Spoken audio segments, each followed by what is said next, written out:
McDonald's has entered a Minecraft movie universe, and Grimace, Birdie, and Hamburglar just spawned as new collectibles as part of a Minecraft movie meal with your choice of Big Mac or 10-piece chicken McNuggets with spicy nether flame sauce. Participate in McDonald's for a limited time. A Minecraft movie only in theater. My brother-in-law died suddenly, and now my sister and her kids have to sell their home. That's why I told my husband we could not put off getting life insurance any longer. An agent offered us a 10-year, $500,000 policy for nearly $50 a month. Then we called SelectQuote. SelectQuote found us identical coverage for only $19 a month, a savings of $369 a year. Whether you need a $500,000 policy or a $5 million policy, SelectQuote could save you more than 50% on term life insurance. For your free quote, go to SelectQuote.com. SelectQuote.com. That's SelectQuote.com. SelectQuote. We shop. You save. Full details on example policies at SelectQuote.com/commercials. What's up, family? It is that time of the year again. That's right, I'm talking about tax time. So attention all business owners and high-earning individuals. We have something special for you. Take control of your finances with the tailored tax planning services of Magnolia Tax Services. Their team of experts specialize in maximizing savings for individuals and businesses by utilizing the latest tax laws and strategies. On average, they save their clients $17,500. So contact our partners at Magnolia Tax Services today for a consultation, and you receive $100 off of your services. Use that link below or go to blackwealthrenaissance.com/taxes.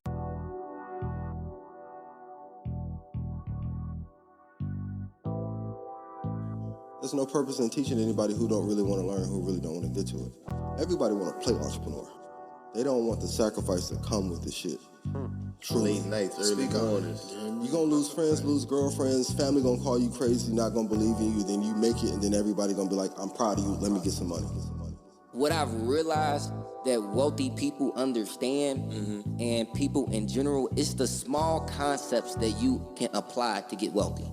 You don't gotta be super smart and gotta know all the intricacies of real estate or taxes or e-commerce or whatever, trucking, whatever it is. It's good if you wanna be rich in that business, but you don't need to know that. You don't need to know everything. You just need to know small, basic concepts.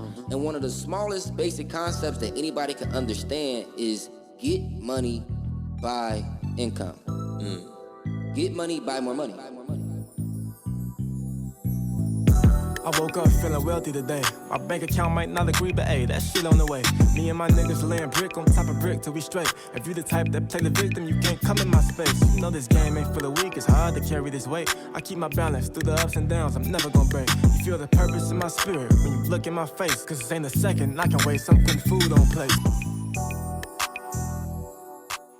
What's good with it, my wealth builders? It's your boy, David Ballard, one of the founders of Black Wealth Renaissance, here with my brother, Jalen. What's good, dog? What's popping with it, man? How you doing today? Living great, man. It's Pod Day. You already know how it goes. Hell yeah, man. Excited. Took a little break in between. Energy got some stretching going, you know what I'm saying? I ain't even do my stretches. See, you're I know I'm fucking up. You're not going to be mentally I was sharp. walking around and everything. Okay, all right. And I ain't full of the tequila and liquor today and shit, so I'm good. Yeah, you're right. Last time that shit was whipping my ass. That boy was getting lie. bluesed. But nah, doing good, bro. Glad to have you back in Dallas so we can continue to rock out and keep giving people value for season 5. Yeah, man. I definitely miss the city already, man. You should. It's much better than Houston. But that's neither here nor there. So, y'all, as always, y'all know we got another great installment of the Black Wealth Renaissance podcast coming for y'all. Before we get into introducing our guests, make sure y'all leave us that 5-star rating and review. Need it. We definitely need that. Continue to push out some great information to the people. Now, the brother that we have on today, y'all done seen him before. Big bars. Probably one of your favorite episodes of the Black Wealth Renaissance podcast. Somebody asked me what was my favorite episode. Phenomenal. And I actually said it was this one. Sensational. Because this brother provides a lot of value. Achievement. Real genuine guy out of Chicago. Came up here last time giving y'all all the game and the blueprints. Yeah. So I'm glad to have an opportunity to catch up with him. He's taking off into some new business ventures, providing value in all those different arenas. none other than our guy, Mr. Eugene Marshall. Gene, what's good, brother? What up, man? I appreciate y'all for having me back. It's definitely been a pleasure. Hey, man. It's good seeing y'all cats, man. I know we was kicking it crazy over the last couple years, and so definitely feel good to be back in the building. We definitely gonna build for sure. Hell yeah, man. Great to have you back, my dog. Oh yeah. Glad to have you back in Dallas for a little bit. Yeah, last time I saw you, man. You had the braids, the dreads. Yeah, man. Last time I saw you. Yeah, man. Yeah. New styles, you know. Switch the different. game. Yeah, you gotta get seasick on us. Yeah. You know, so it's been good, man. So good. what's been new with you, man? I know you recently started your tax service. Yep. What brought you into that lane? You know what? I've been just so intrigued with the financial space for so long. And I remember in college, I got my degree at Northern Illinois University. I got a dual degree in IT and operations management. I didn't know you had a dual degree, nigga. I thought it was just IT. Yeah, I had a dual degree in operations management and IT. Fucker, yeah. And I was just trying to figure out, you know, because that's right around the time when I started actually reading the Rich Dad Poor Dad books and like getting more educated in the financial space. And I was trying to figure out at that point, like, damn, how do I make the shift? How do I make the change? But I was already in like my senior year. It was kind of like, you know, I can't really change majors or pick up a minor at this point. You change majors, you gonna be here for a while. Yeah, you're gonna be here for a while. So I was just thinking like, all right, well, how can I leverage the IT side to maybe get at a bank? You know, because I figured once I get in the room, once I get in the space, I'll figure the rest out. So I was trying to work that angle, but so I always had a tenacity or was intrigued by the financial space, and that led me to the real estate. And then ultimately, when I left my job, my corporate job, I already had enough cash flow coming in on the real estate side of the fence, and I got bored. Right, I needed something to do. I needed something to really keep me busy, keep me active, and I wanted to stretch. And so I ended up joining forces with a buddy of mine and started helping him out with his tax firm. And that's how I got in the tax space. And I've always been in sales, right? Always been in sales, and was operating in a sales capacity. And last year I generated over $500,000 in gross sales. Jeez. Selling tax plans. Huh. You know, selling tax plans to individuals and small businesses. And being able to articulate the value on why tax planning is so important, you know, is not that hard to do. But I tell folks all the time that, you know, selling $500,000 in tax plans is one thing, but actually delivering on the savings is what's really important. Mm-hmm. Because a lot of people talk about, oh, my business grows XYZ, or, oh, I did this, but how many people actually did you help? You know, because you got a lot of benefit out of it. Mm-hmm. But did your clients receive more benefit? Did your clients pay less in taxes than they would if they didn't have you? They didn't have you, absolutely. And so that's what led me to the tax firm, man. Like I said, I did over $500,000 in tax sales without a license. Without a license. But that's because I strategically, immensely studied the tax code. Mm-hmm. Right? So that I can have a full and thorough understanding of what it is that you can do and what it is that you can't do. And I tell folks all the time, if you really, really, really want to build wealth, you got to understand taxes. Or you got to have somebody on your team that does. Mm-hmm. Because we're limited, bro. We can't know. You can't know everything. That's a fact. You know, so whatever it is that you lack, bridge the gap in between by outsourcing it. Mm-hmm. Right? Or build a relationship with somebody that does. And so that's how I ended up getting into the space. That's dope. I didn't even know that was like a role that people were doing, was just like, you be just my salesperson for the taxes. I mean, that makes sense. Like, it does. In all businesses, you need sales. It does, sure. But in the tax point, it's like, it's such a necessity. It's like, you gotta get it. It's like, there has to be an education level, right? So you can't just be like, I'm good at selling and not know nothing about taxes. Exactly. Because you need to still be able to explain something to them that to where it's going to apply to their situation. So it's not like you're just any other regular salesman. But Gene, you said something there that I wanted to go into. It's one of the talking points I had. It's about wealth and taxes, right? So like you just said it there. Mm-hmm. You can never truly build wealth if you don't understand taxes. For sure. Can we get into that some more? Yeah, bro. Like it's a pivotal moment in your wealth building journey, right?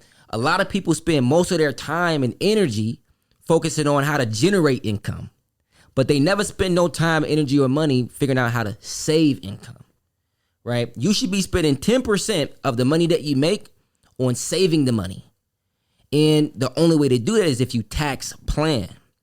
What happens is with most people, come December, January, February, that's when they start looking for an enrolled agent or a CPA or a new tax preparer to file their taxes. McDonald's has entered a Minecraft movie universe, and Grimace, Birdie, and Hamburglar just spawned as new collectibles as part of a Minecraft movie meal with your choice of Big Mac or 10-piece chicken McNuggets with spicy nether flame sauce. Participate in McDonald's for a limited time. A Minecraft movie only in theater. But you actually a tad bit behind. The tax savings, the huge refund, if you will, that comes through the tax planning, where we can talk about how we can leverage deductions that fit your lifestyle. But not only just fit your lifestyle, but also fits the business model, because everything got to make sense. Yeah. Because there's certain ordinary deductions. And necessary. Right. It got to be ordinary and necessary in the pursuit of income. Right. Because there's certain things that Jalen may be able to write off as a logistics business, right? If he owns a truck versus stuff that, David may be able to write off in the real estate space. So we got to understand when and how we can leverage certain deductions based on that business. So when we plan throughout the year, we can meet quarterly. Most of my clients, we meet quarterly. I do have some clients that meet monthly as well, but that's when we really start diving and say, oh, let's do this. You know what? No, let's actually put that on a shelf for next year, right? Because we got to know at what point should we take certain deductions. At State Farm, we're committed to uplifting Black futures. In collaboration with organizations like 100 Black Men and National Urban League, State Farm provides high school students with the opportunity to learn and apply best practice strategies for saving and investing, all while offering academic support, life skills, and exposure to college access programs to prepare these students for life after high school. Check out 100blackmen.org and nul.org to donate and learn more. Like a good neighbor, State Farm is there. My brother-in-law died suddenly, and now my sister and her kids have to sell their home. That's why I told my husband we could not put off getting life insurance any longer. An agent offered us a 10-year, $500,000 policy for nearly $50 a month. Then we called SelectQuote. SelectQuote found us identical coverage for only $19 a month, a savings of $369 a year. Whether you need a $500,000 policy or a $5 million policy, SelectQuote could save you more than 50% on term life insurance. For your free quote, go to SelectQuote.com. SelectQuote.com. That's SelectQuote.com. SelectQuote. We shop, you save. Full details on example policies at SelectQuote.com/commercials. And I was just talking to a buddy man about this last night at the bar, and people, millennials at this stage of the game, with social media, I mean, social media is really like disrupting a lot of shit. There's a lot of good information out there. There's a lot of terrible information out there. You got to be careful, man, with who you feeding. You know what I'm saying? Or excuse me, who's feeding you. Yeah. You got to be careful with who's feeding you, man. Got to be careful what you consuming. And I saw somebody on social media this past week, huge following, dog. And they're telling people to go out and get business credit, right? Business credit. Don't say the buy G-Wagon. Bruh, not the G-Wagon. It's even worse than the G-Wagon, in my opinion. They tell them to go get business credit so they can afford the Beyonce tickets. And I then know write you it a off. motherfucking lie. And write it off. Man, shut the fuck up, dog. And write it off. I'm telling you, man. I'm telling you. This is fucking ridiculous, bro. They telling folks, yes, go get a business line of credit. You can go to this site, right? And this is how you can afford the Beyonce tickets, and you can write it off. Now the write off part, we could probably figure that out how to get write that one off. That's stressful, bro. Come on, like, bro. That just stressed me out. Time out. Yeah, pause. Flag on the motherfucking play, nigga. Oh. What? Yes, bro. Like, how can you say you want to help the community feeding them that type of information, right? And once again, we had the conversation earlier with another guest, was understanding that if you're going to do it within reason, but don't go get no fucking business funding just to go to a concert. It's stupid. Because how is that going to make you money? It ain't. It ain't going to make you no money. It's going to give you an experience that's going to last an hour. I want an experience that's going to last me a lifetime. Right? I want an experience that's going to outlive me. And a way to do that is to find deductions that can fuel my future. Not a deduction that's going to make me happy for an hour because I get to see Beyonce. You talking that shit, man.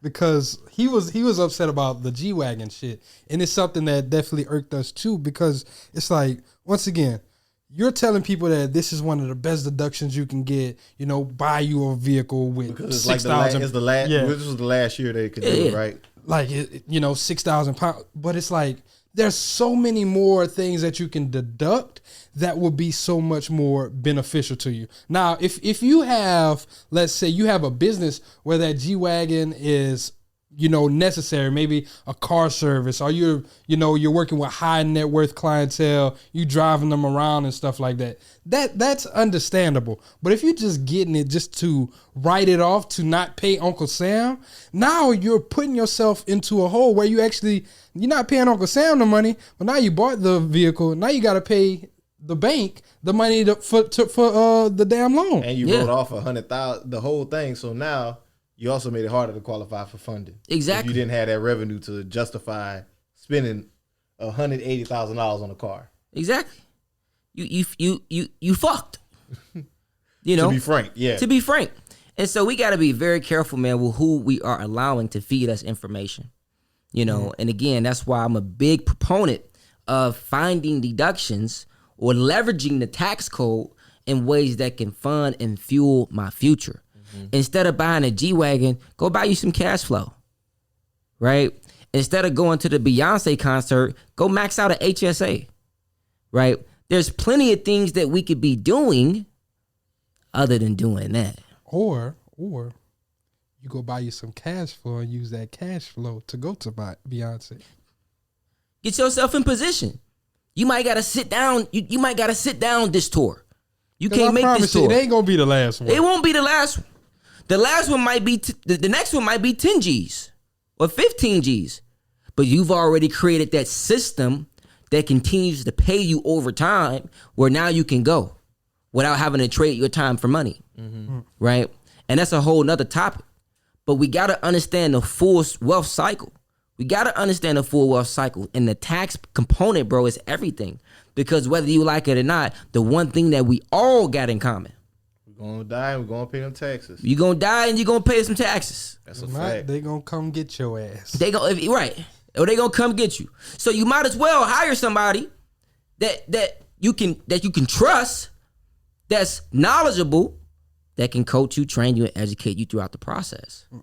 So what makes you that person that they can trust? I know the designation that you got, but explain that. Yeah, bro. So, I'm an enrolled agent, right?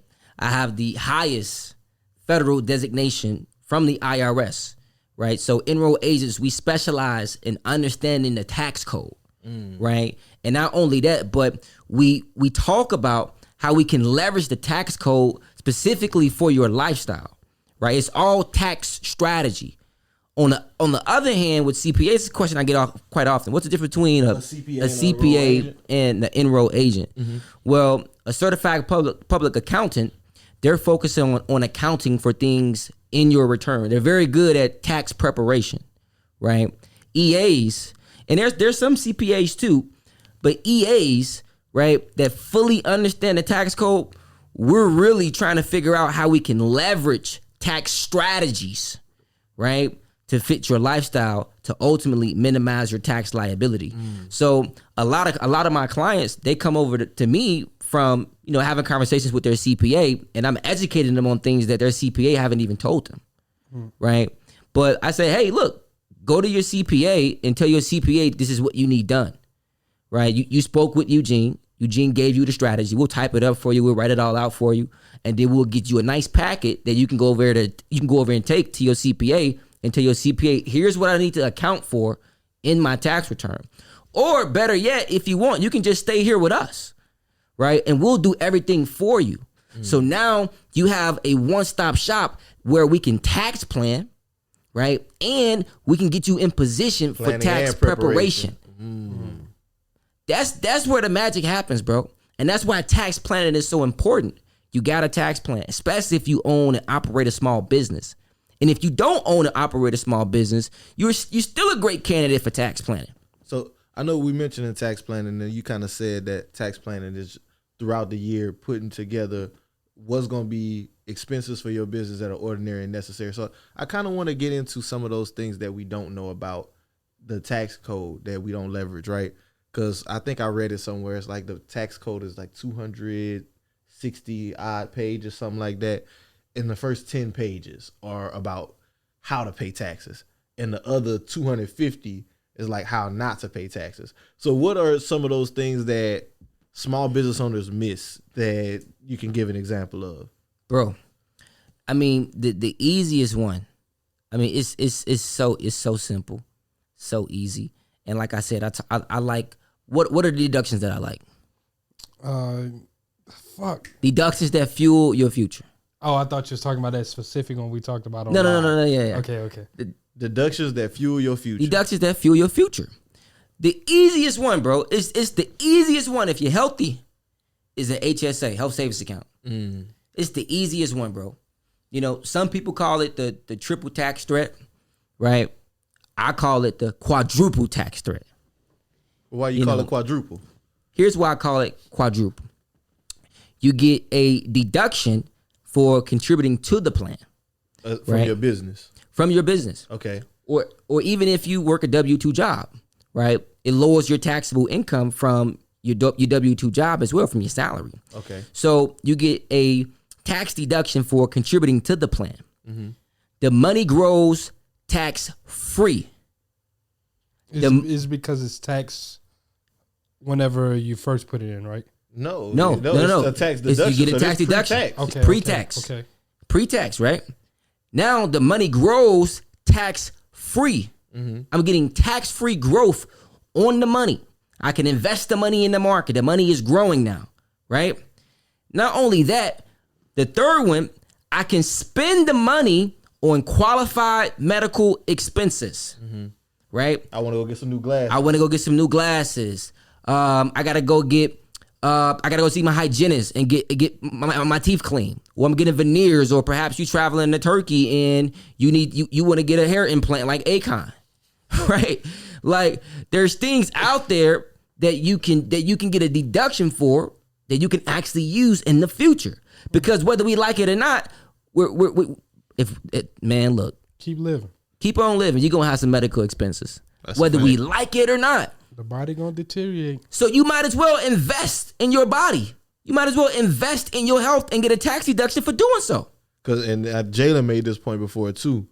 We often discount that when we think about getting older, like having that money off aside. Imagine you get older, you need a major surgery. You done had this money you've been putting away since you was 20, growing tax free. That surgery not a financial burden on your family now. That's deep. At State Farm, we're committed to uplifting Black futures.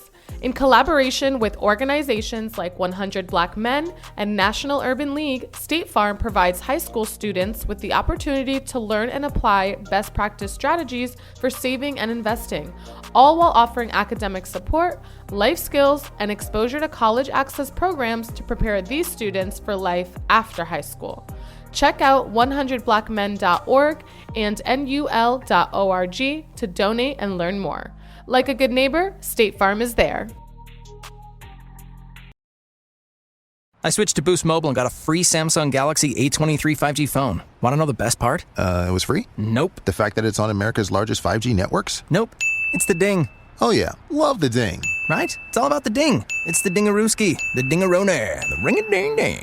Unleash your power to save with Boost. Get a free Samsung Galaxy A23 5G phone when you switch. Boost Mobile. Unleash your power. And the ding. Limited time offer. New customers only. Available on select networks. 5G not available everywhere. One device per line. Tax excluded. Additional restrictions apply. See your local Boost Mobile store for details. Because them surgery shits, it's not cheap. It ain't. So that's the third one, right? Qualified medical expenses, right? Especially for the women, right? You know, you guys need pads, all those things. Just pay for it out of this. Pay for it out of your HSA. That's tax-free money. It's tax-free money. You was going to buy those things anyway. That's smart. You was going to buy it anyway, so you might as well buy it with money that was never taxed. So the fourth thing, right? We talked about 3. Do I need to recap the 3 or we can go straight to the 4? We can go to number 4. We're going straight to number 4. It's supplemental retirement income. Supplemental retirement income. So when you at age 65, now you can spend the money on whatever you want. You ain't got to just spend it on medical expenses. Oh, wait a minute. I did not know that part. You don't have to spend it on just medical expenses. You can spend the money on whatever you want. Is so that if you like want to go travel, required minimum distribution or something like that? Or like does it do it like how, you know, like Roth IRAs, like after you get a certain age, you have to start taking it out, or is it just that you can use it for whatever? So with the Roth IRA, there are no RMDs. Okay. Right? With the traditional IRA, there are RMDs. That's what it is. Gotcha. Right? With a Roth 401k, there's also RMDs as well. But on the Roth side of the house, there is no RMDs. You can actually leave it to air. You can leave it. Same thing with the HSA. Gotcha. You can leave Same an thing. HSA for air? Same thing. I did not know that. Same thing. Same thing. Ideally, you want to cash it out, right? You use it for whatever, depending on your situation and how you set up. Would the heir be taxed on receiving the HSA? That's a great question. That's a great question. Will the heir be taxed on receiving the HSA? So if the money was never taxed and the money gets passed down to someone else, okay, now it depends. Now, was this person at age 65 when that HSA turned into a retirement account? Or was they under 65? Let's say they were over 65. If they're over 65, or does it matter? No, at this point, because it's just the same thing as like that would be like inheriting a Roth IRA at that point, essentially, right? Exactly. Well, not a Roth. Well, a traditional in a sense, because remember the Roth is after tax contributions. Got you. Okay. Right. This is pre-tax contributions, so to be taxed. Gotcha. I got you. Okay. Thank you for that. Let's see. It's another part of, so we got the HSA. What's another good way to utilize tax advantages while also, how you said? Finding deductions that fuel your freedom. Yeah, fueling your freedom. Finding deductions that fuel your future. The other one, bro. This one is like this the one that gets a lot of folks. This the one that gets a lot of folks, bro. I got a client that was generating over $500,000 in revenue as a single member LLC. They still was listed as just a LLC? As a single member LLC. Bluesed on them taxes. As a single member LLC. Now this is not a deduction though. We talking just a tax election, right? Just changing the way that you get taxed.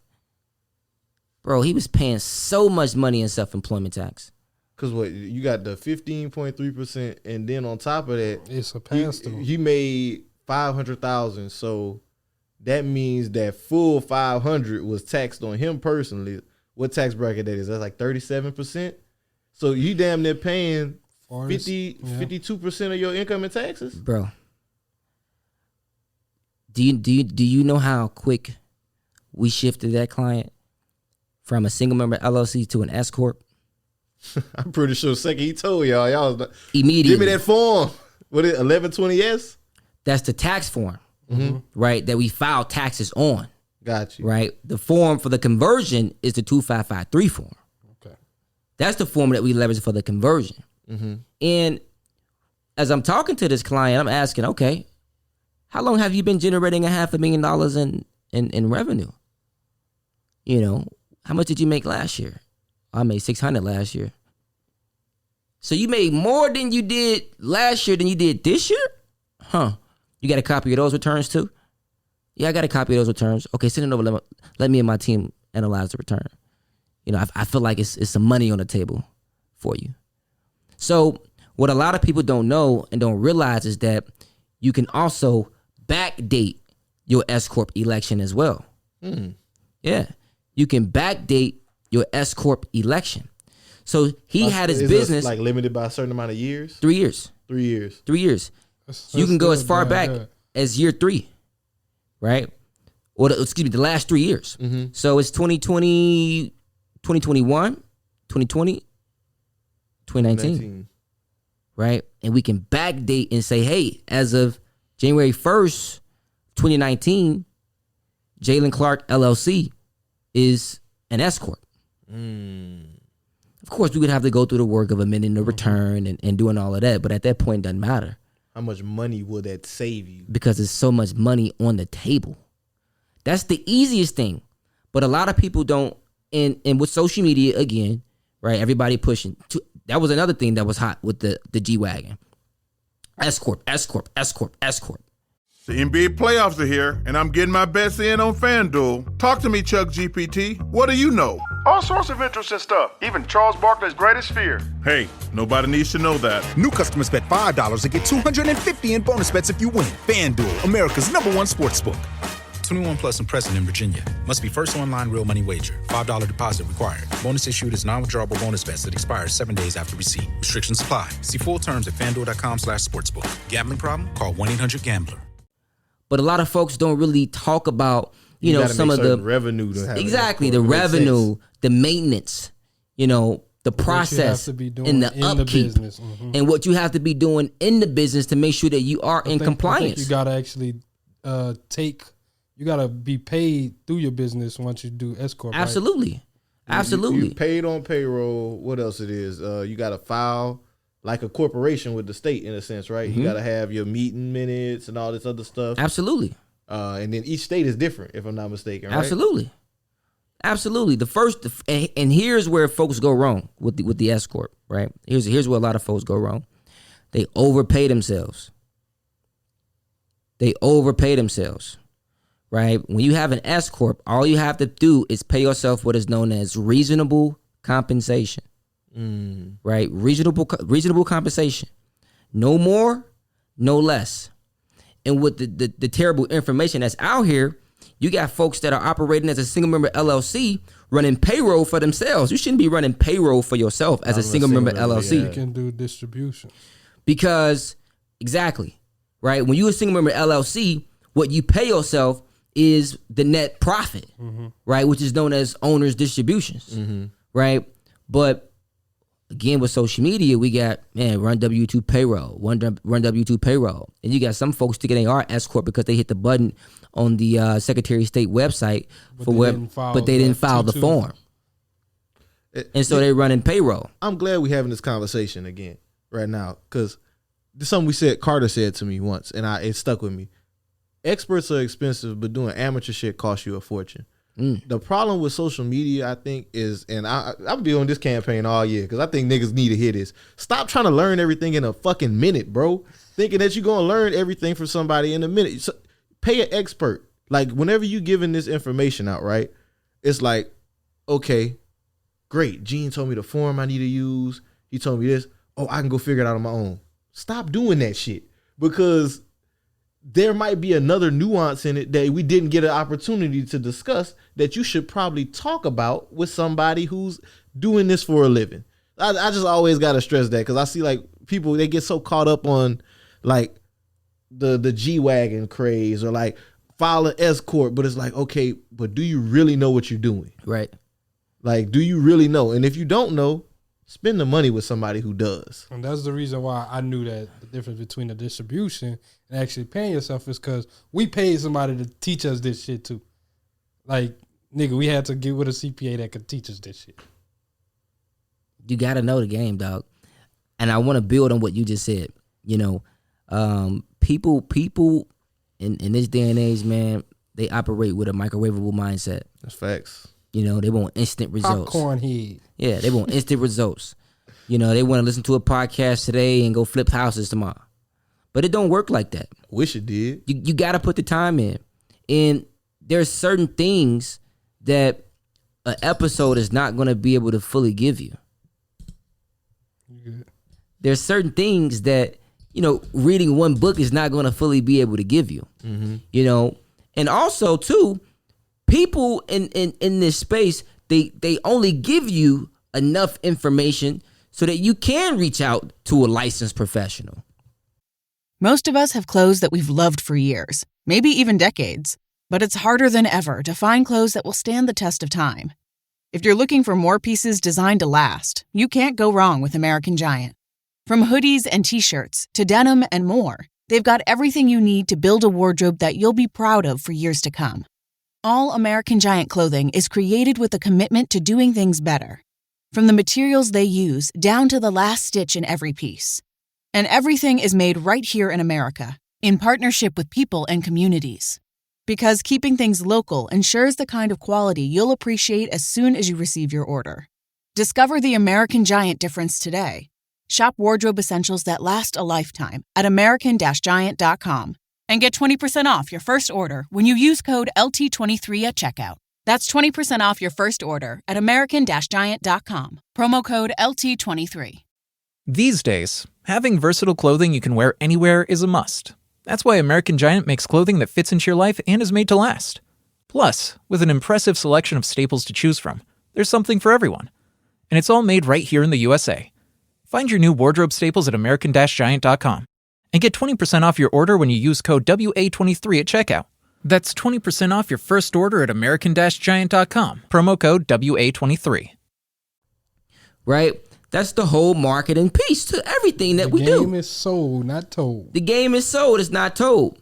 So there's certain things that people specifically say and don't say because they don't want you to go out there and try to do it on your own. Because you might fuck it up, to be honest. Because you might fuck it up. At the same time, I also had to work for this credential, so why not utilize what I have? You know why? Because everybody still want to go to their auntie and uncle that's been filing their taxes for years. On TurboTax, doing it wrong. You know. My mama used to be a family tax person. Said, really? Mom, you that is not your job. Yeah, she used to do everybody's taxes. It's crazy. Everybody had that one person in the family that was just doing everybody's taxes. You know, there's one person that was there that did taxes. And I tell folks all the time, at some point, you got to graduate from that. At some point, you got to get around folks that can offer you more than just doing your taxes. Because filing your taxes is that's almost like, I mean, somebody in a community, not even a high school, can file taxes. All I got to do is pull up the software, mix and match the numbers on a W-2 form, and be like, okay, that go there, that go there, that go there. Line here, goes line here, here. line here, go there. Address done. State, right? But the magic, bro, is in the planning, man. Where you can plan with somebody and they can fully understand what your financial picture looks like. You know, because not only are we talking about how we can save you money on taxes, but then it opens up the conversation on what to do with the money that we save you. Because we don't want you to just go blow it, you know, on travel. Although we do want you to use the money for whatever you want to use the money for. But we want you to allocate it correctly, right? Maybe we can save you some money and you can leverage the difference to go fund something that can fuel your future, right? You might not get a deduction, but it can fuel your future, right? Like the Roth, right? Why not? Max it out. Why not max it out? You got the 6, might as well put it there because whenever you older, you ain't paying taxes on it. It's going to grow tax-free. And not only that, we still in February, so you still got the opportunity to contribute to your Roth from 2022. What up? Time out. What you mean? Oh, yeah. So although we're physically in 2023, you can still contribute to your Roth from 2022, the 2022 tax year. For how long is it? You can do it until the tax deadline, April 15th. Really? Absolutely. I did not know that. Absolutely, bro. Yes, sir. Yes, sir. You have so until you really April have 15th. Damn near 16 months to max out your IRA for 1 year. When you think about it. Damn. They give you an additional 4 months going into the next year to max out your Roth. Last year was $6,000. This year $6,500.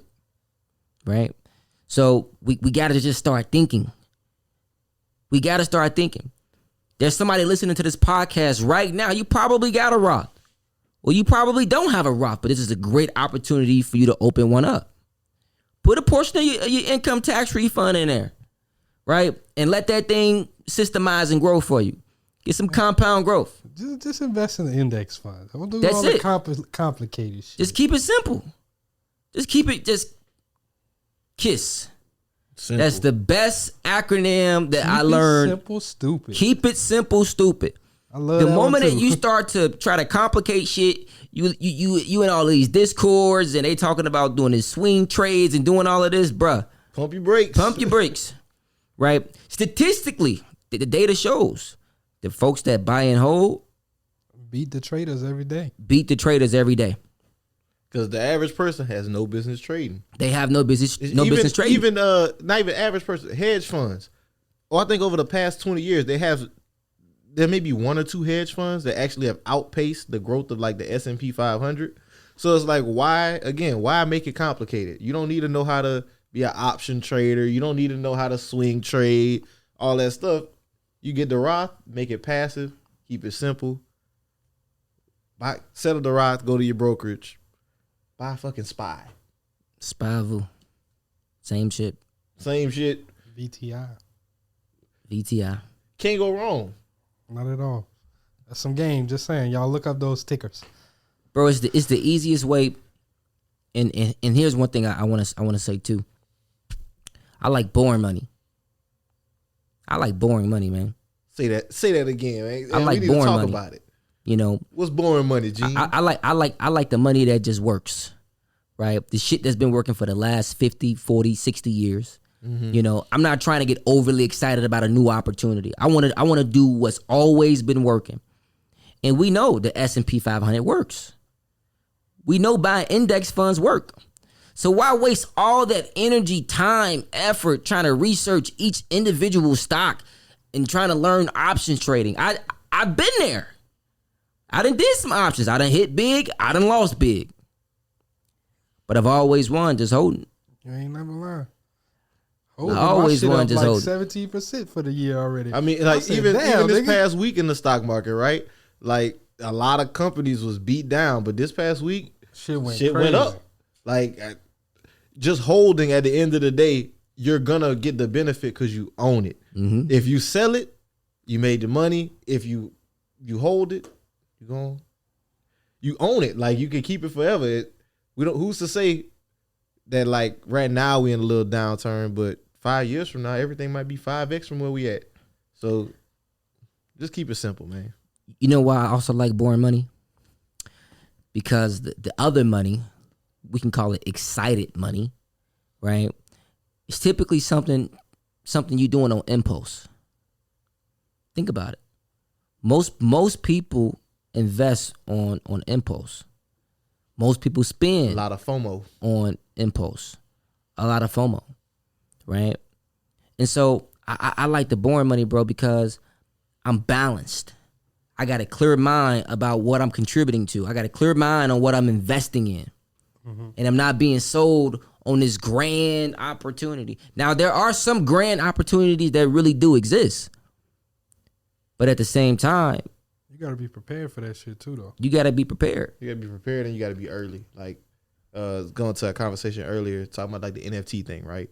When NFTs was exciting money, everybody was talking about it. A lot of people got burned because it was supposed to be this new flashy, shiny way to take $10 and turn it into 10,000. And it's like, that worked for one or two people in the beginning, but as time went on, it's not sustainable. And like, because it's not maturity in that market. But like you said, the boring money, that's the mature markets. I know that if I put in X, I get out Y. Done. Leave the headache on the shelf, dog. Leave the headache on the shelf. Don't overcomplicate. Don't overcomplicate. Keep it simple. And that's why I buy real estate. Right? And that's why I buy and hold my real estate. Because I know I'm going to win in the long run versus me trying to keep doing a bunch of fix and flips. That's crazy. Makes sense. And you know, we didn't even mention it in the intro with the real estate journey because like I think we talked about it first episode. If y'all hadn't heard that first episode, I highly suggest y'all go back and listen to it. like I said, one of my favorites. But you were able to amass 30 units before the age of 30, and that's a feat, bro. That's a major feat. So with your real estate journey, one of the questions I wanted to ask you was what was some of the lessons that you learned along that part? Man, look, they say a wise man learns not from his mistakes but the mistakes of others, and you're a fool if you make the same mistake twice. But I also tell you that sometimes you got to make the same mistake twice for it to really stick. You know, ideally, you know, depending on how impactful that mistake was, you may get it the first time. But if the mistake wasn't as impactful and it was just a little slap on the wrist, you might forget. And stove wasn't hot enough for that ass. The stove wasn't hot enough, bro. And I've made some mistakes that I've repeated. And the second time I repeated, man, I got crushed. I got crushed. Repeat the question again. So what were some of the lessons that you learned, man? So the biggest lesson I've learned in real estate that I can apply to every business venture is you really got to truly vet out the people you do business with. At State Farm, we're committed to uplifting Black futures. In collaboration with organizations like 100 Black Men and National Urban League, State Farm provides high school students with the opportunity to learn and apply best practice strategies for saving and investing, all while offering academic support, life skills, and exposure to college access programs to prepare these students for life after high school. Check out 100blackmen.org and nul.org to donate and learn more. Like a good neighbor, State Farm is there.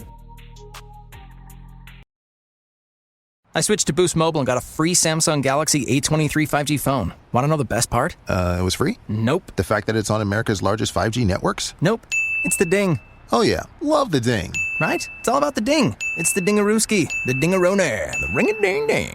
Unleash your power to save with Boost. Get a free Samsung Galaxy A23 5G phone when you switch. Boost Mobile. Unleash your power. And the ding. Limited time offer. New customers only. Available on select networks. 5G not available everywhere. One device per line. Tax excluded. Additional restrictions apply. See your local Boost Mobile store for details.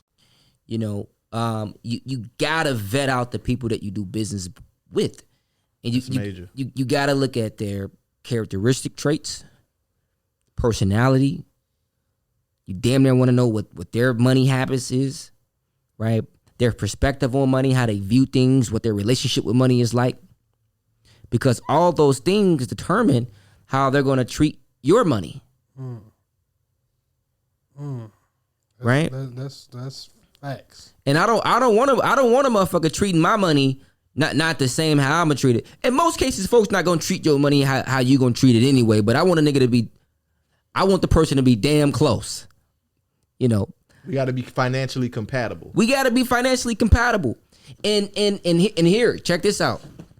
It's easy to think that somebody is financially compatible with you by their materialistic things and what they have.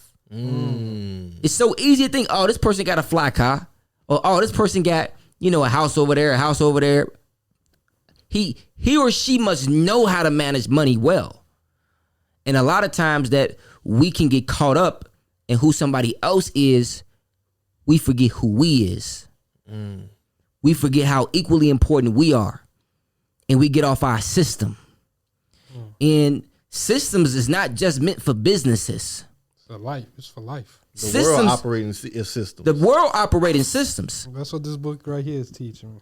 Systems is what you do in your relationship. Systems is what you do in the gym. Systems is what you do at your house when you wake up. A routine ain't nothing more or nothing less but another word for a system. Right? Another word for habit. And another word for habit. And I had to realize, bro, that everybody don't operate on the same system as me. And that's the biggest lesson I learned is that you got to fully vet people out. And don't get blinded by what they got going on. Because it's so easy to do that. That you get so blinded by what they got going on that you put yourself second or you get off your system. To get on theirs. To get on theirs. Right? Oh, give me an example, Gene. What you talking about? I'll give you an example. So, I drove an hour to meet with somebody. This happened rather recently. I drove an hour to meet with somebody. And the only reason why I drove an hour to meet with them was because of who they was. Right? And so the person reached out, he said, hey, let's talk, let's connect. I said, cool, let's do it. You want to chat on the phone, via Zoom, or in person? Typically, I'm like, let's talk on the phone or via Zoom, right? Because we can still exchange and we can conduct business and we can get stuff done without having to physically be there. Mm-hmm. And so he responds and he said, let's do in person. But I only added in person because of who he was, right? I drove the hour. I got there. How long you think we talked? If I'm driving an hour someplace, how long you think the meeting? Yeah, I probably talk for about 3-4 hours. Yeah, 2-4 hours, right? Y'all probably talk for 5 minutes. Don't tell me that. We talked for 10 minutes. Oh no. We talked for 10 minutes. Do you know how much money I could have made in that hour? Do you know how much an hour of my time is worth? I could have made $15,000, $20,000 an hour. But I spent that hour driving to you for a 10-minute conversation. And I had to relearn to don't get off my own system. And my system is, hey, let's jump on the phone real quick. If we're going to be in person, I want to know, what are we talking about? Before then. Yeah, what we talking about? But I got so caught up in who that person was and who that person is that I let go of my own system. And it's the same way with investments. Somebody that may have this going on, that going on, that going on. And you see what they doing working for them. And you see what they got going on working for them. And when they present an opportunity for you, you get off your system. And when you get off your system, you're not even asking the right questions about the investment opportunity no more because you're going solely off who that person is. This episode is brought to you by LifeLock. It's tax season, and we're all a bit tired of numbers. But here's one you need to hear. $16.5 billion. That's how much the IRS flagged for possible identity fraud last year. Now here's a good number. 100 million. That's how many data points LifeLock monitors every second. If your identity is stolen, they'll fix it, guaranteed. Save up to 40% your first year at LifeLock.com/podcast. Terms apply. Think about that. This real life, right? You invest solely off who that person is. Of course, you ask some questions. But you're not asking the right questions. But you ain't asking the right questions. You're not asking the same questions if it was somebody that you didn't know presented the opportunity. But the fact that you know this person, and this is a person that is of statute, you get off your system. And so the best lesson that I learned, bro, in business is to follow your system, stick with your system, and make sure that whoever you do business with has a similar system to the way that they do business, to the way they operate, to the way they think, to the way that they treat others, and to the way that they communicate. Their business has the same values as your business. We gotta have shared values. That's deep. And I'm glad we're talking about business right now because we were even talking about this on the phone the other day, where you're like, a lot of people think in business, if I made $600,000 over the year, that looks like I made 60 bands each month or 50 bands each month, right? I want to talk about the ebbs and flows of business as well. A lot of people don't understand that there's sometimes where you're in your season, you're in your bag, like you making money, but then sometimes it's like it's not your season right now, bro. Like your sales just not converting, bro. And that's the part about entrepreneurship that many people don't talk about, because a season don't just last like the weather, right? Some seasons last for 4 months, 9 months if you're from Chicago, 8 months, if you're from Chicago. It's cold mostly. I got an 8-month winter. That's crazy. Yeah, it's cold, right? But those 3 months is the best. Beautiful. It make living there all worth it. It make living there all worth it. I don't know, man. I gotta see what those 3 months hit on, because 8 months of cold, fuck that.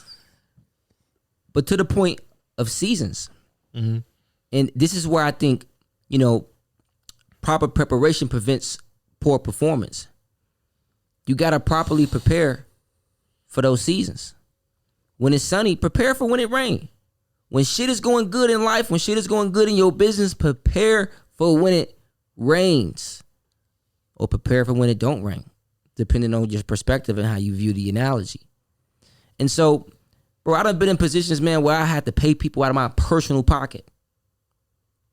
That's a different level of responsibility when you got to make sure somebody else get paid so they can pay their mortgage, mm-hmm. so they can buy their kids food.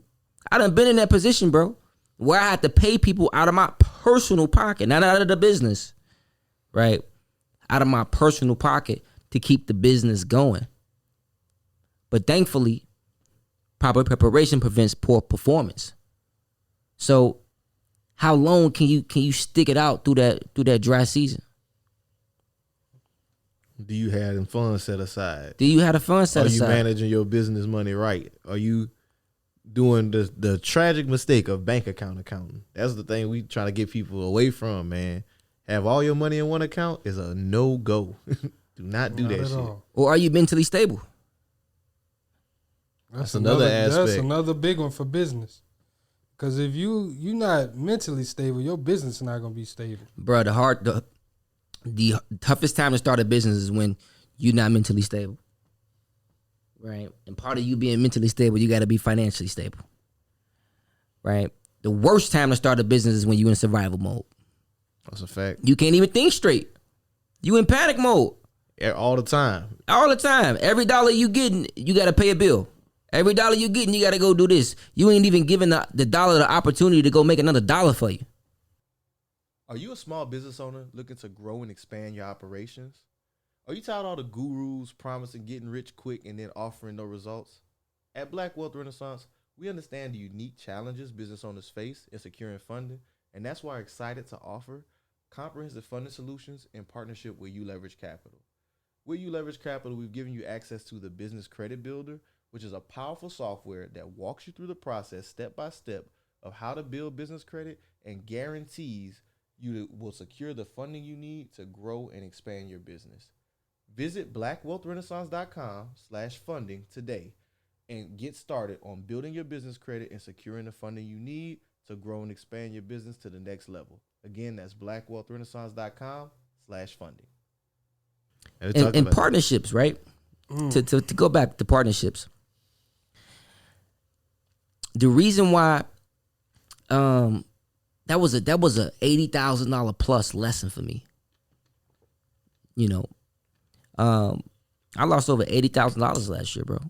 Damn. Yeah. Through bad partnerships.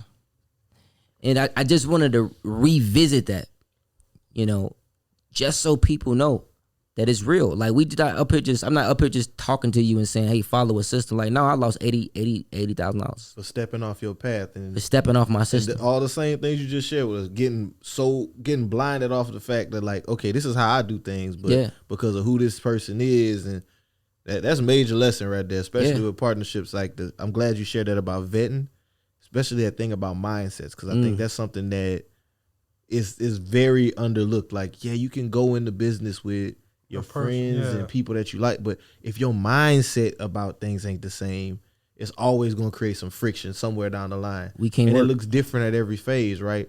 At the phase you're currently in, that looks like losing $80,000. As somebody that's getting started out, it may just look like, okay, we got to go our separate ways. It's just, but at the end of the day, keeping that vetting people part, you shouldn't just hop into anything headlong. You should take the time, court the people. That's something that we've been working on more. Like, just like, we can't just hop into business with this person. Let's fill them out for a minute. Let's observe their ass. You know what I'm saying? Yeah. See how they move, what they talk about. Take their ass out to lunch and dinner and shit. But how long is that process? At what point do you cross the threshold and say, okay, I know who that person is? Because somebody could be a different person when you're not doing business with them. But when you start doing business with them, they totally different. That is a fact. You see a whole new side that you never even saw before. You like, damn, where'd that come from? So how do we clearly define, if there's somebody that we can truly trust? I like you, I know you, but can I truly trust you? How do we do that? How do we get there?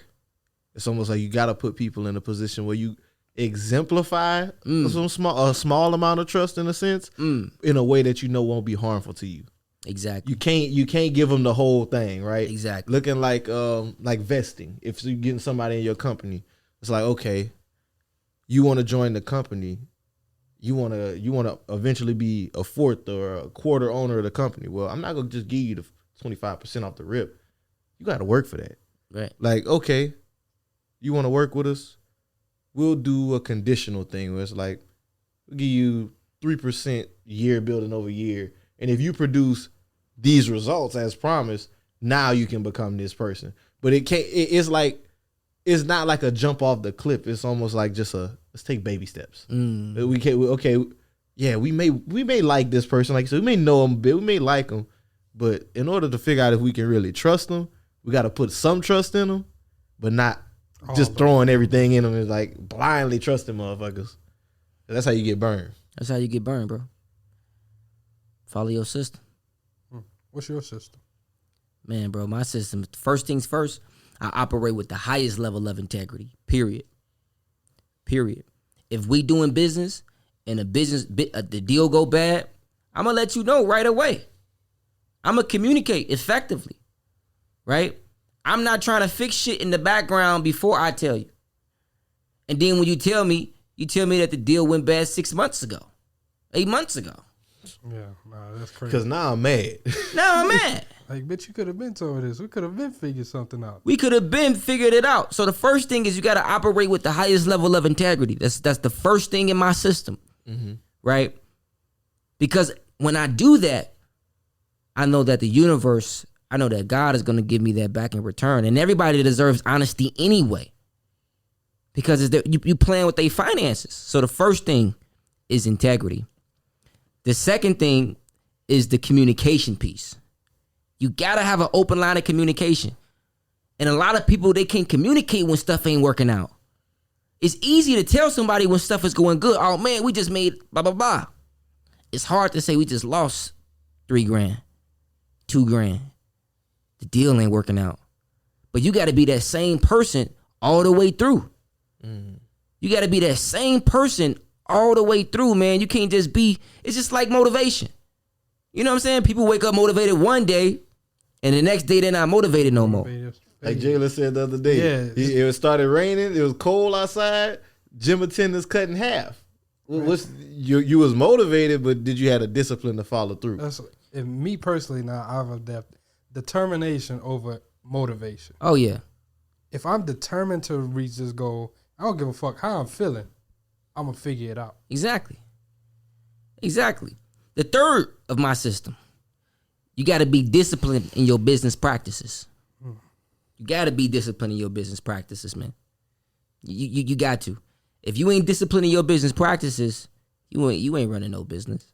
Let's talk about it. What does discipline look like in your business practices? Is this like we're producing a consistent result, or this is how we handle clients? What does that look like?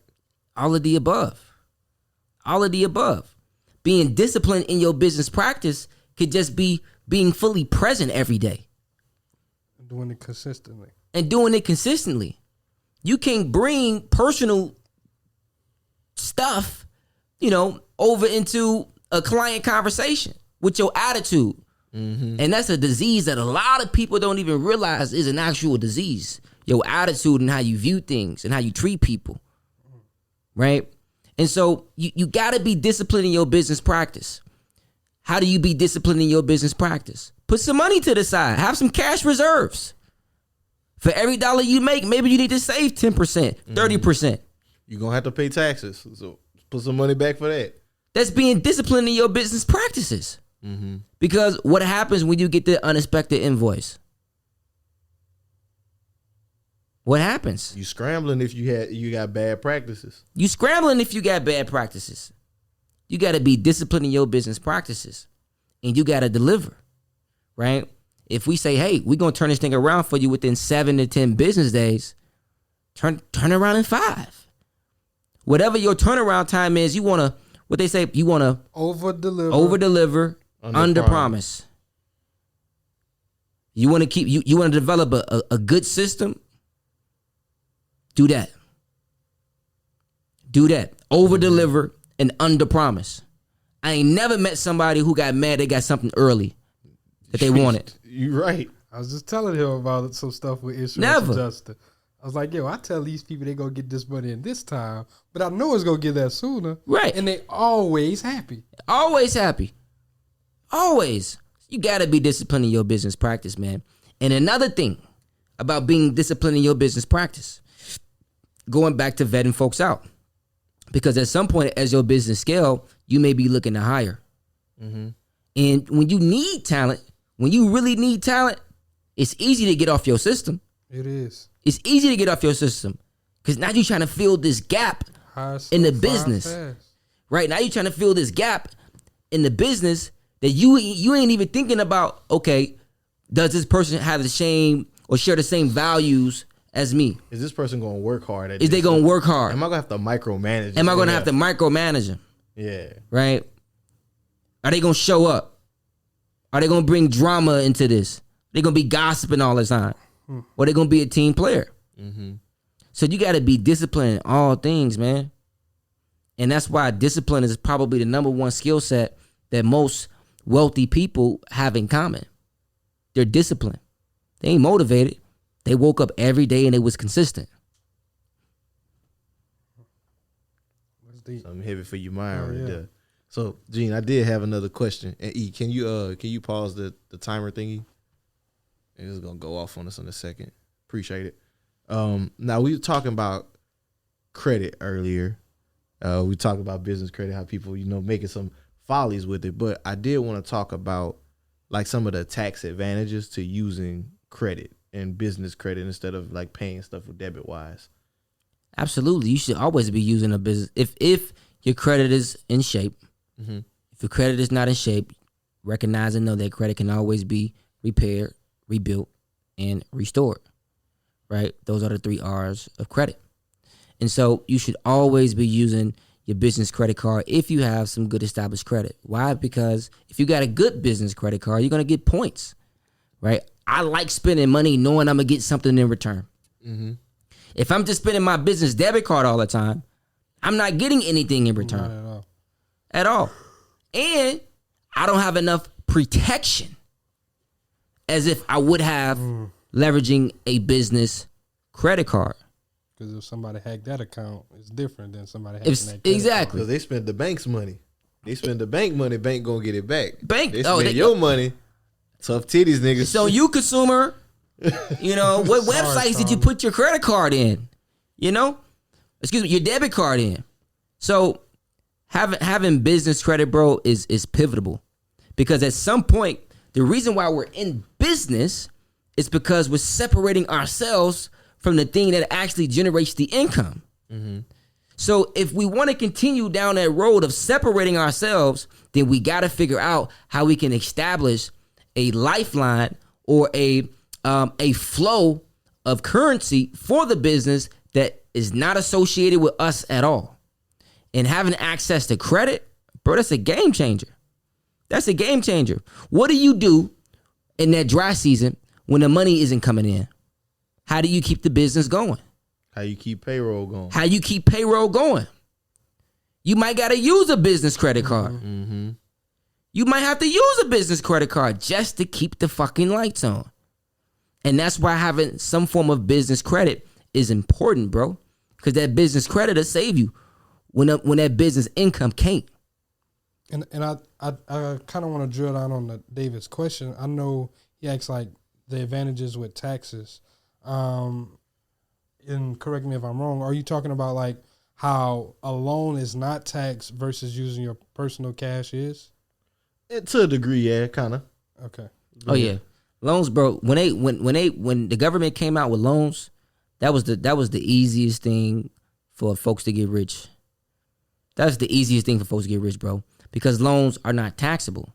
Just like with real estate, right? So everybody's in here familiar with the Bird method, right? You can buy a distressed property, right? Rehab it, right? Rent it out, refinance, and repeat, right? It's the same thing almost in business outside of the real estate space, right? Because I can now get access to capital that I'm not going to get taxed on. And this is why the wealth gap is so huge, because the average consumer, the average taxpayer doesn't know how to get access to capital. And with business owners, what they do is they get access to capital and then they use that capital to produce income. So they got money that was never taxed because they got access to capital. They had the coaching, the training, the education to get the access to the capital. And then they leverage that to go do what? Produce income. And in the process of producing income, what did they do? They generate expenses, right? Expenses that are tax deductible. They generate expenses that are tax deductible.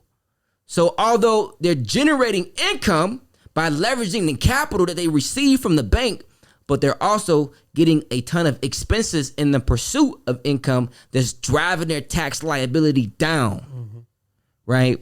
And then they rinse and repeat, and they keep doing the same thing over and over and over and over and over and over. And that's how they never pay any tax. Or they may pay some tax, but they're not paying what the average person is paying because they're leveraging loans. Credit. And they're leveraging credit, right? And loans are not taxable. That's good. Appreciate you sharing that, because that's kind of where I was going with it. Like, in a sense, it's like, how can you use that? Because I know that's one of the things that you hear about a lot of these major corporations. They'll use credit to keep the lights on and not spend their cash on hand. Like Apple, we hear they got what? Like, I forgot how much. Stupid money. Billions of dollars just sitting aside because they don't use their fucking money. They Stupid money. They don't need it. Yeah. What they need their money for? I ain't got to touch mine. For what? Where they can go Goldman use. Sachs gonna go give me a loan anyway. They gonna give me a loan anyway. They gonna give me tax-free money, and all I'm gonna do is generate a shit ton of expenses to generate more money to get the bank account even more fatter, even more juicier. And I'm not gonna pay no tax on it anyway, because now that I got more money, I can do what the government wants me to do, which is creating jobs. Right? So they know the government gonna give me another tax benefit because I'm creating jobs. I'm stimulating the economy, right? I'm helping drive down inflation, right? I'm putting money in people's pocket.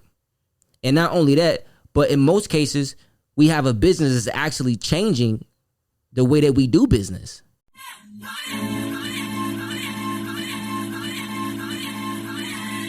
Limba chicken chow mein, aka BWR. Yo, it's Big Fred, aka the Tuzawadi Podcast. Kiki Tubafetu, and we are the Sobering Podcast. Tune in to us every second Wednesday for fire conversations and interviews about South African music, sneakers, and street culture. Check us out on the Revolt Podcast Network. Shout out to our moms.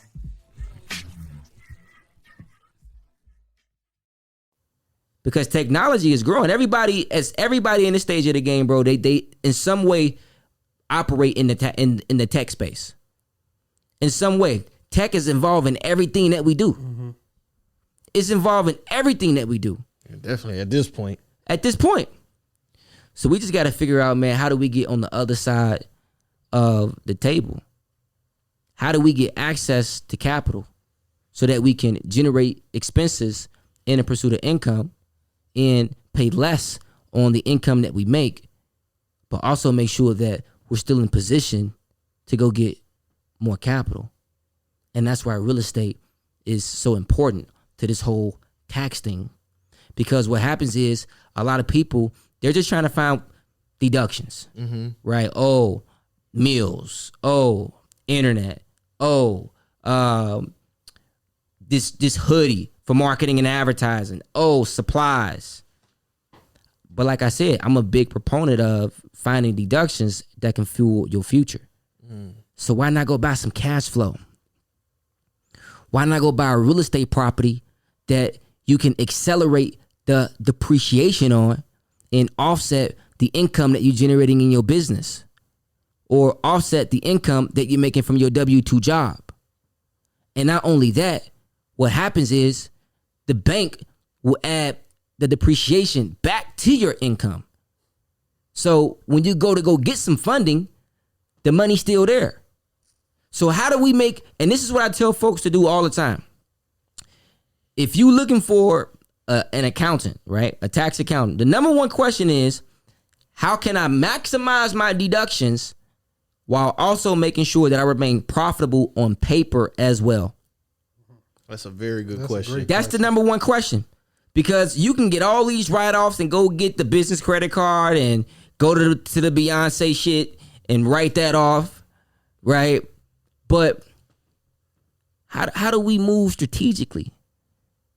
Right? How is that's not fueling your future at all. That's not fueling your future at all. But real estate gives us the opportunity to make sure that we remain profitable on paper. Profitable on paper, right, to the bank. But we pay no tax. What is that called again? Because I remember that was what I was talking about earlier. What is it called? Accelerated depreciation. Accelerated depreciation. And the way that you get accelerated depreciation is by doing a cost segregation study. There we go. That's the name of the shit. You said cost segregation study? A cost segregation study. So what is that? Explain that. So yeah. I'm confused now. We're going to break it down. We're going to break it down. We're going to keep it real simple, right? We're going to keep it real simple. What a cost segregation study is, so we're all familiar with the regular depreciation, right? 27.5, 39, whatever, right? We're familiar with the regular depreciation. But then you got those things that are inside the home, inside the investment property that has a useful life of 15 years or less. Some things outside the investment property too, like a roof. You're going to have to replace it every 10 to 15 years. Like a roof. Like the electrical. Like the appliances. Like the lighting fixtures. Cabinets. Like the cabinets. Like the PVC. These are all things that we can accelerate the depreciation on and give you a tax deduction. And this is why real estate has to be in the portfolio. And not only just having real estate in the portfolio, but you want to be a real estate professional. When you're a real estate professional, that opens up so many opportunities for you to leverage real estate to offset your personal income. Got you. Right? Because when you're at $150,000, you're capped. Up to $150,000, you're capped to $25,000 a year that you can take in passive losses. Right? So you got active income and you got passive income. Right? The government came up with passive activity loss rules that says, hey, you guys can only deduct $25,000 on your passive income to offset and this is all your earned income. Right? All passive income to offset your earned income. But the loophole is to become a real estate professional. When you become a real estate professional, once you become a real estate professional, now, we take that cap off, that bucket off. So how do I become a real estate professional, Eugene? How do I do that? Right? You get a license? You can get a license. Or if you're married, your spouse can get a license. If you're married filing joint, we just need one person on the return. Oh, that's sauce right there. Is that the only way to get the real estate? Absolutely not. Professional designation? Absolutely not. Absolutely not. So the law says that you have to materially participate for 750 hours or more in that real trade or business. So we need to participate for 750 hours or more in real estate. How do we do that, Eugene? How do I prove to the IRS, to the government, that I contributed or I materially participated for 750 hours. You got to log it. You got to have supporting documentation for every deduction that you take, right? You can't just be taking deductions without having, supporting documentation. You might get away with it on a small level. You might get away with it. If they audit that ass. But, like he said, when they come looking for you and they find you, because they will find you. Uncle Sam likes to let them cases build up on you. Oh, yeah, they will find you. It's only a matter of time. Are you prepared? And that's why proper preparation prevents poor performance. So that's one way to do it, right? We have to materially participate for 750 hours or more in their real trade or business, and we have to log it. And that's for the year, 750? That's for the year. It's a lot of fucking We have to log it, right? So when you go to the property, log it. There's trackers out there that you can leverage, right? My team has resources that we can share with you to make sure that you're logging things appropriately, right? When you go to the property, log it. Take photos. Do the stuff that, you should probably be taking photos anyway, especially at this stage in the game, because content is everything, right? You may inspire somebody through you going to the property, right? And it's Black History Month. We should be pushing the needle forward anyway to build wealth. So that's the first way.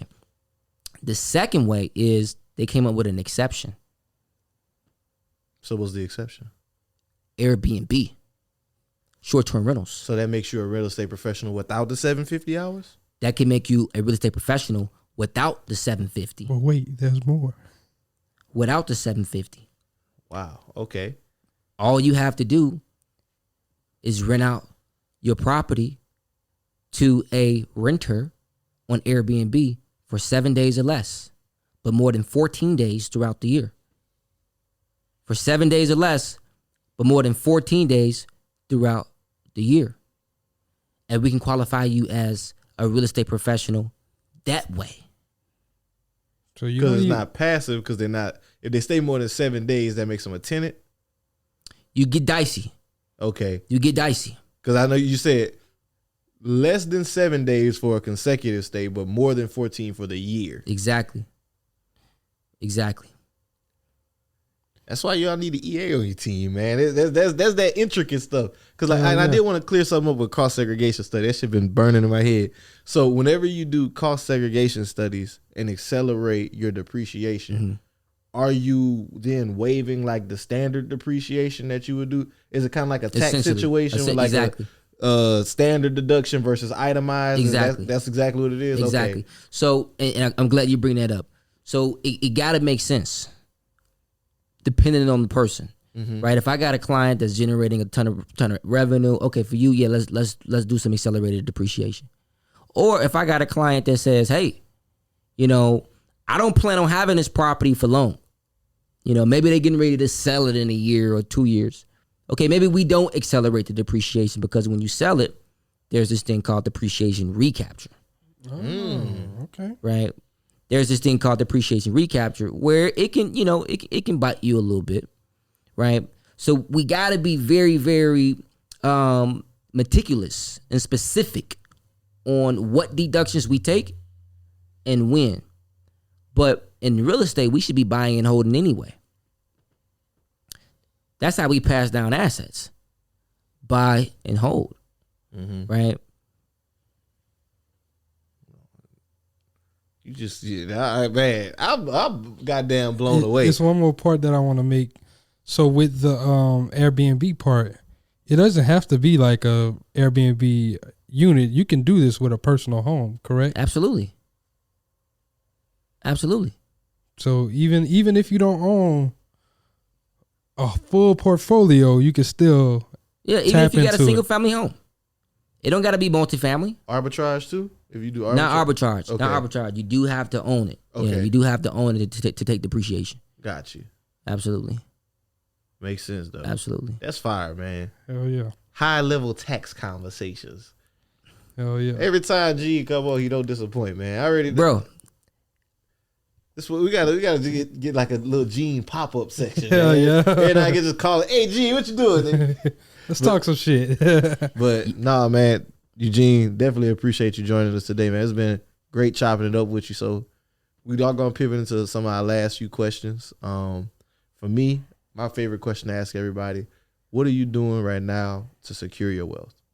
Oh man, that's important, bro. So another thing that we talk about in the tax planning space is having a trust, and making sure that you protect the assets that you accumulate.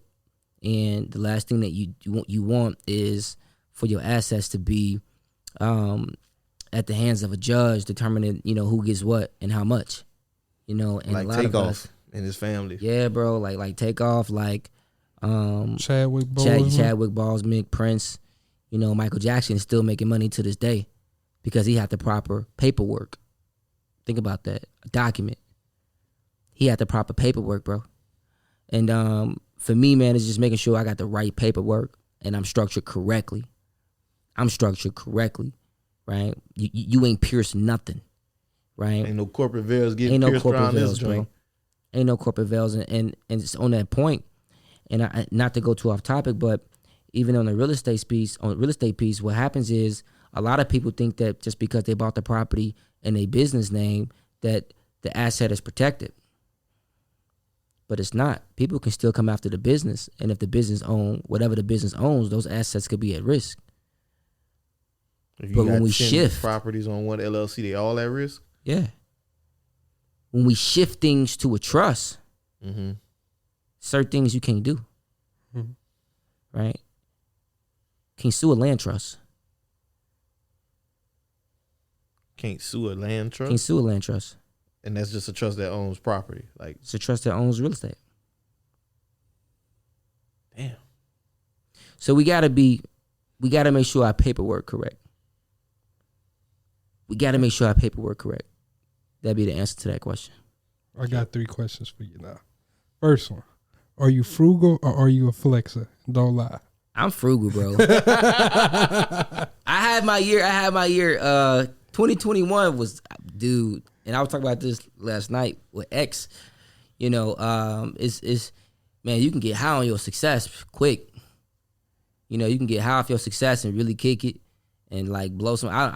I spent some money, and 2022, beginning 2022, I was just like, man, I spent all this money, but I ain't really had shit to show for it. You know what I'm saying? I had some stuff to show for it, but not nothing worth mentioning on what stuff we talking about today. Yeah, some experiences and whatnot, but I mean, I had some experiences. I fucked some money off, and I realized that, man, like, nah, I ain't there yet. I ain't there yet. I got so much more time to continue building before I even start entertaining moving like that again. So I would say I'm frugal, bro, but I do have my moments too where I treat myself. I treat myself 4 times a year, and I get a deduction by doing so.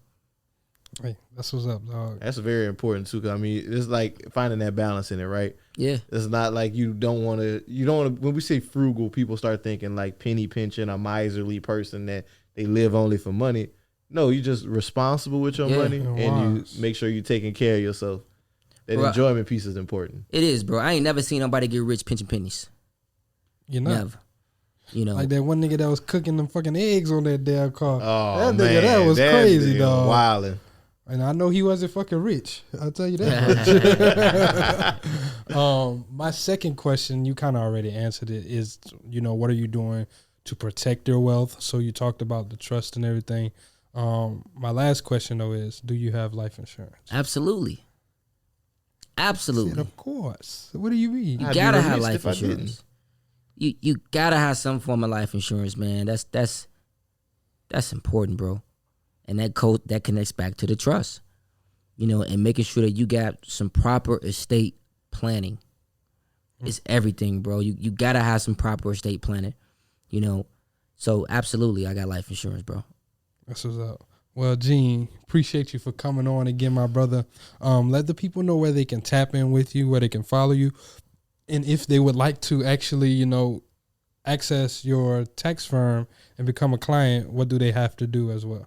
Absolutely. You can find me on all social media platforms, __ Mr. Marshall. That's 2 underscores. Make sure y'all don't get caught by the fake pages. Exactly. I got plenty of those. So 2 underscores, Mr. Marshall.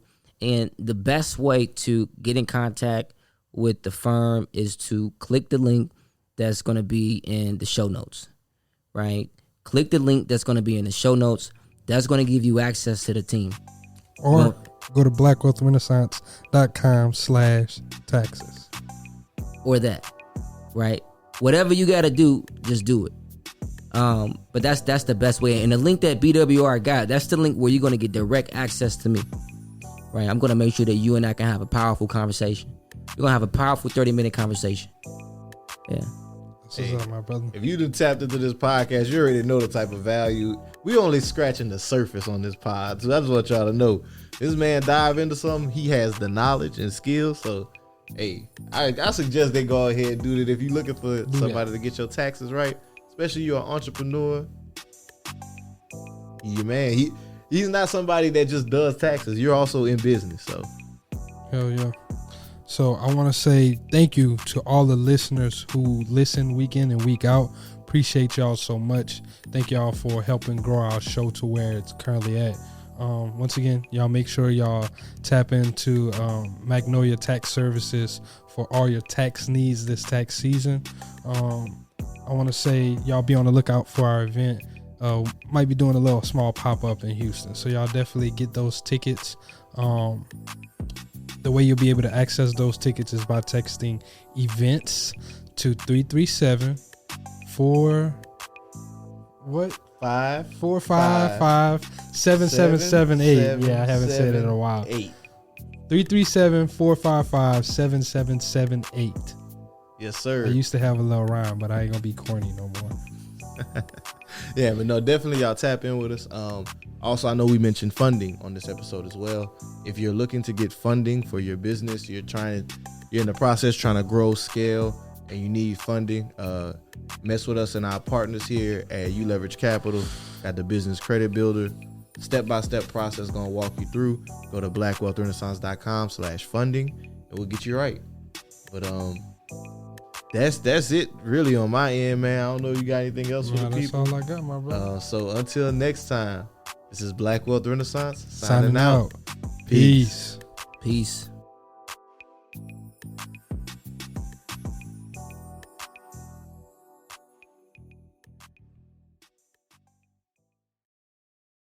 McDonald's has entered a Minecraft movie universe, and Grimace, Birdie, and Hamburglar just spawned as new collectibles as part of a Minecraft movie meal with your choice of Big Mac or 10-piece Chicken McNuggets with spicy nether flame sauce. Participate in McDonald's for a limited time. A Minecraft movie only in theaters.